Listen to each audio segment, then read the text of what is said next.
Si vous êtes comme moi et que vous avez bien aimé la série Mister Robot, dans la saison 2, épisode 9, un des personnages principaux, dans ce cas-là Angela, fait une attaque avec des clés USB. En gros, il disperse des clés USB par terre sur un parking en espérant que quelqu'un en branche une sur un ordinateur de compagnie qu'ils veulent pirater. Mais ce ne sont pas des clés USB ordinaires que vous et moi peuvent acheter en magasin. Celle de la série permet d'exécuter les scripts présents sur la clé USB quand on la branche à l'ordinateur. On appelle ça des rubber ducky. En fait, quand on branche une rubber ducky sur un ordinateur, elle est détectée comme un clavier USB. Elle permet de faire exécuter n'importe quel script présent sur la clé USB. Formidable, non? Mais si vous êtes comme moi et que vous êtes empressé de regarder le prix des rubber ducky sur internet après avoir terminé l'épisode, vous avez dû tomber de haut. Car oui, pour ceux qui ne le savent pas, une rubber ducky, ça se vend à environ 80 $ sur le site de Hak5. Ça fait un petit peu cher pour une clé USB, non? Aujourd'hui, je vais vous montrer comment en faire une pour moins de 5 €. Petit aparté avant de commencer le tutoriel, j'ai pas envie de me manger un strike sur ma chaîne YouTube, donc je mets ce petit message de prévention à l'écran. Faites les tests juste sur des systèmes qui vous appartiennent et que vous avez l'accord du propriétaire. Merci beaucoup. Avant de commencer, il est important de savoir la différence entre une rubber ducky et une clé USB normale. Car oui, pour ceux qui ne le savent pas, ce sont deux objets complètement différents. Car après avoir terminé de pleurer devant le site de Hak5, je me suis dit que j'allais créer la mienne avec ma propre clé USB. Mais malheureusement, ça ne fonctionne pas comme ça. Voici l'explication entre une USB et une rubber ducky. La clé USB normale est un périphérique de stockage. Lorsqu'on la branche à un ordinateur, elle est détectée comme un disque portable permettant de transférer, sauvegarder ou lire des fichiers, que ce soit documents, vidéos, etc., etc. En gros, je vous apprends rien, ce sont des clés USB qu'on achète en commerce qui vont de 4, 8, 16, 32 gigs, etc., etc. La rubber ducky, en revanche, n'est pas une clé USB de stockage. Elle est détectée par l'ordinateur comme un clavier USB. En gros, c'est une HID, Human Interface Device. Elle était utilisée pour automatiser des tâches répétitives, comme configurer des appareils, exécuter des scripts ou remplir des formulaires standardisés. Pratique et rapide, elle permettait de gagner du temps dans des environnements techniques ou industriels. Elle a une puce AT32UC3B1256 qui lui permet d'être programmée pour se comporter comme un clavier et donc d'exécuter des scripts à chaque fois que l'on branche. Elle est limitée par un espace de 256 KB de mémoire, donc non, vous n'allez pas pouvoir mettre de films que vous avez achetés légalement sur votre clé USB. Vous savez maintenant la différence entre les deux.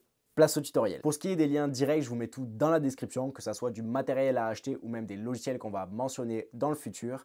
Donc n'hésite pas à mettre un petit like, ça aide toujours. Donc pour créer votre rubber ducky, vous allez avoir besoin d'une clé USB RP20040, mais ça marche aussi avec un Raspberry Pi Pico. Je vous mets le lien direct pour l'acheter sur AliExpress. Je trouve la clé USB beaucoup mieux parce que ça ressemble vraiment à une clé USB, pas comme le Raspberry Pi Pico qui lui est beaucoup plus long et qui est avec un USB-C si je dis pas de bêtises sur le bout.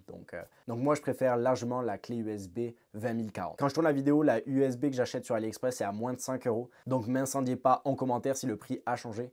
N'hésitez pas aussi à mettre USB 20040 sur AliExpress. Peut-être que vous allez trouver des meilleurs vendeurs que celui que j'ai mis en description. Pour les fichiers et logiciels, vous allez avoir besoin circuit Python pour la clé, mais aussi la bibliothèque circuit Python. Donc je vous mets tout dans la description. Donc les deux logiciels vont servir à 1, flasher la clé USB et de 2, pouvoir exécuter les scripts quand vous allez la brancher sur un ordinateur. Donc place à la configuration de la clé USB.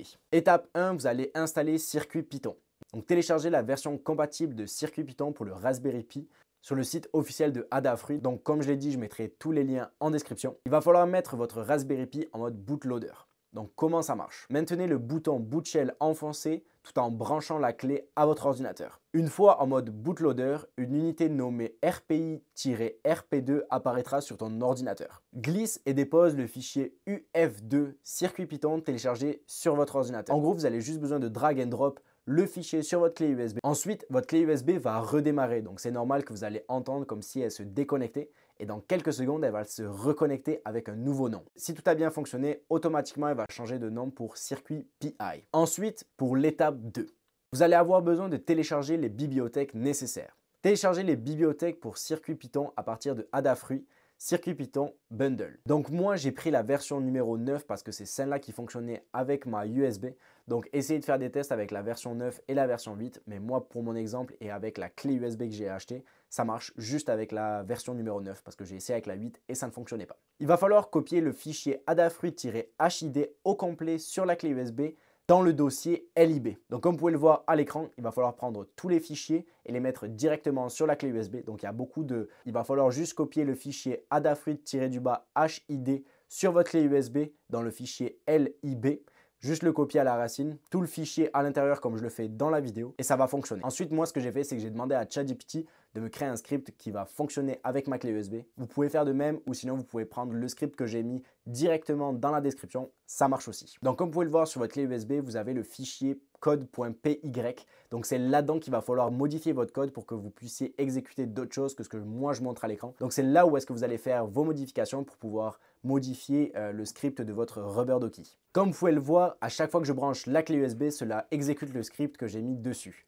Dans l'exemple, rien de bien méchant, mais une personne mal intentionnée pourrait ouvrir PowerShell, désactiver l'antivirus, installer un payload, etc., etc. Donc les possibilités sont vraiment infinies, mais n'oubliez pas que vous êtes quand même limité à 256 KB sur la clé USB.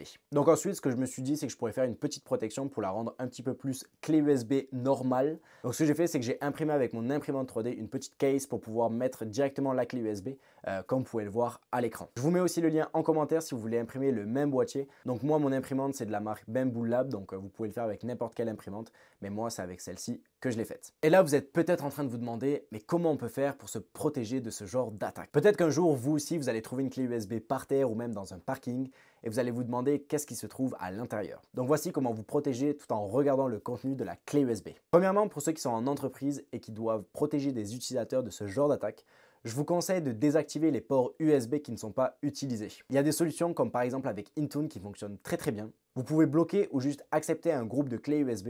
Je vous laisserai chercher et si jamais c'est quelque chose qui vous intéresse d'en avoir une vidéo dessus, n'hésitez pas à me le dire en commentaire et peut-être que j'en ferai une vidéo.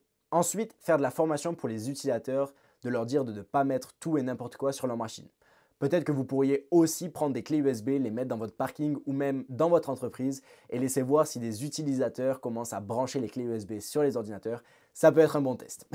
Ensuite, pour voir le contenu d'une clé USB, il n'y a pas 36 000 solutions, moi je vous en donne 2. Donc si vous avez la possibilité d'avoir un deuxième ordinateur qui est déconnecté d'Internet, par exemple un vieil ordinateur qu'un oncle ou votre grand-mère vous a donné, ou même un Raspberry Pi qui est déconnecté d'Internet, vous pourriez par exemple brancher la clé USB dessus et voir qu'est-ce qui se passe à l'intérieur. Au moins si par exemple l'ordinateur se fait infecter, de 1, ça ne va pas se connecter à Internet parce que votre ordinateur est déconnecté.